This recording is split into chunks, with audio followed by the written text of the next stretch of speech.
The market pushes higher, but is it bullish? This is Invest with Jacob.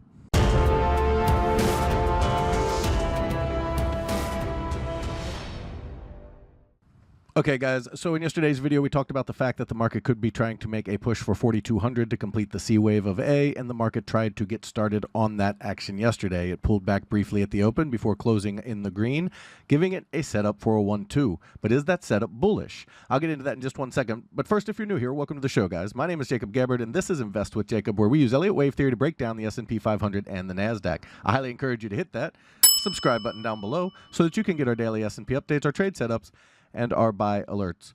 All right, guys, before I jump into the charts, I want to explain why I do this and show you a couple of messages I received today that were really the reason for me starting this channel, starting to help people, starting my trading group, and they're really important. First, here on the screen, you'll see this gentleman. He said, "Hi, Jacob. Hope you're doing well. I had a tough week or two in the markets, and irrational behavior made me want to give up trading. I've reflected, and I can honestly, wholeheartedly say you are a genuine and honest man, and may God bless you for your sincerity. Can you please cancel my request I placed on your website to terminate my membership? I'm going to allow a trading-free period and paper trade for a short time." Side note, and this one is very important, guys. Side note, so many fake people out there selling trading services. I've been burnt by two very recently. One of the reasons I do this is because of the snake oil salesmen out there who don't care about their subscribers, who just throw out trades, take your money, and don't have any remorse for it or empathy or care. We make money. I've documented all of my trades. You can go in and look at them. I show them from time to time on here. And that's what I want for my people, and I take care of them. Contrast that with this gentleman who's leaving my service, and I'm losing a customer, and it's the best email I can get. And that goes, or message I can get. And he says, "Hey man, I've been in your group a long time. I want to say thanks for everything. I really feel like I completely learned Elliott Wave from you, and it was amazing. Maybe I'll be back, but for now, I found success on my own and don't have any need and haven't even looked at Discord in weeks. Just want to give you credit and an appreciation. Farewell. Thank you. Stay blessed." This is what we do. We teach you how to fish. We teach you how to trade. We teach you EW, Elliott Wave Theory. And we want you to succeed. That's why me and PT do this, and we would love to have you on our team. If you're interested, stay tuned for later in the video. Now, let's jump into the chart and take a look. Okay, guys, so here we are on the 1-hour futures chart for the S&P 500. And as I said today, we did move higher, so we got that move off the low up toward 41.50 in the overnights. Then at the open, they sold us down to around 41.20 or so, held support, and then started a move back up in what you could call wave 1 of 3. So you'd have wave of 1 up, wave of 2 down. This would be wave 1 of 3. Now, they did give us a potential 2 of 3 down into that 41.35 area, and now they'd be working on the move back up, and that move needs to break over the 41.61 area, the 764, which is the top of the pivot, and if it can break back up over the top of the pivot, okay, then it's very bullish, and we're looking at an overall breakout to the 4,200 area to complete this wave C we've been talking about. Now, the reason I said in the intro is it bullish is because this move up isn't really an impulsive move.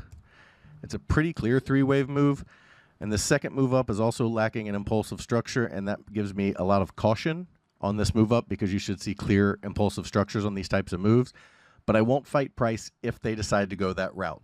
So again, it would be wave 1 up, wave 2 down, 1 of 3, 2 of 3 down to 41.35, and they should be starting 3 of 3. If that's the case, you usually see them come up into the pivot, chop for a little bit, and then break out over 41.61 with a target of 41.76 first, then a couple pullback move up deals till we get to 4,200 overall.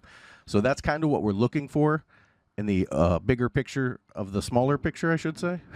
It's a little confusing, right? In the big picture of the small picture, we're looking for 4,200, but the next move should be a break over 41.61 to kind of confirm we're on our way in that move. However, as I said, they were not impulsive moves, but they're not impulsive to the downside either. So this pattern right here is very ugly. It's kind of a B-wave triangle on the SPX. The triangle invalidated on ES, but the SPX is still holding that pattern. And without an impulsive move to the downside, which we would expect because we'd be looking for circle C down to 39.50, without an impulsive move to the downside, we can still see another low, so maybe down to the 41.04 area, which would kind of balance out this move, which would be the 618 retrace, and also a little past the 1.0 to the 1236 extension of an AB setup here. So if they're going to fail, I would look for them to come down to about 41.05, so a little bit lower, and then start the move up in C that would take us toward 4,200. So that's what we're looking for tomorrow, either a breakout directly of 4161, but again, not impulsive to the upside, so I'm a little skeptical of that. And then if they cannot break out, we would look for this low to break right here at 4122. If that does, very likely we're going to break down below this low toward the 4100 area in a bigger B wave. Over on the NASDAQ, okay, the NASDAQ just keeps pushing on as expected. We've been looking for an overall breakout. It hasn't quite broken out yet, but it continues to stay right up here and push. It did hold the pivot yesterday, as I said, and they pushed it right back up into the or over the pivot toward the 1.0 at 13,531, which would be our next target. And if they can get past that, we would look at 13,655 before we see a pullback towards 13,400. And then we'd look for a bigger move up from there. So we could see the NASDAQ and the ES breakout tomorrow. If ES is going to come with it, it would move to 4,200 or so, and NASDAQ would try to hit this 13,655 number, and they would move back in conjunction. Then the ES would pull back in its B wave, while the NASDAQ pulled back in this wave 4 of 3, and then they'd both move higher together again. Now, if the NASDAQ does fail, it's the same pattern we've been talking about off this high over here, where you had an A wave down, an expanded B wave, and you'd get a C wave flat to the 12.8 area. If they cannot hold that area, we would look for a more direct move to 12,500 and then up from there. Guys, if you love the information that I put out in these videos and you want to be part of the winning team I talked about in the open, you need to check out investwithjacob.com. There's a link down in the description. Go ahead and click that link and it will take you right over to the website. Once you're there, check out our membership plans area. We have 2 incredible plans, and they both come with a 7-day free trial because I want you to get in there. I want you to make sure you love it and become part of the trading team before you ever spend a penny. You can cancel at any time. We just started our training program, and it's Elliott Wave for beginners. And here's the course where everyone learns Elliott Wave the way I teach it and use it. And it does come with both membership plans. In our first room, the Invest with Jacob room, you get all of my real-time market updates, all of my buy and sell alerts, all of your Elliott Wave questions answered, a midday video where I go over exactly where we are in the counts and answer your questions, as well as the training material you just saw. We trade the SPY and the QQQ, and we swing trade, which means our trades can last anywhere from a few days to a few months, so we don't trade quite as often as the day trading room does. However, if you are interested in day trading as well as individual stocks, you need to check out PT's Throne Room. In there, you get everything you get in the Invest with Jacob room, as well as day trading, individual stocks, and PT's reduced risk binary method that absolutely crushes the market. He gets you in at a cheap price and gets you big multiples on your money, and it's how he structures the trade that's so unique.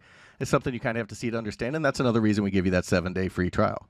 He also started a challenge account where he put $4,000 into an account trading mini ES futures, averaging 3 to 4% gains per week, showing you how to build a small account into a large retirement or savings account. Guys, we would love to have you in these rooms so you can be our next success story that you saw earlier.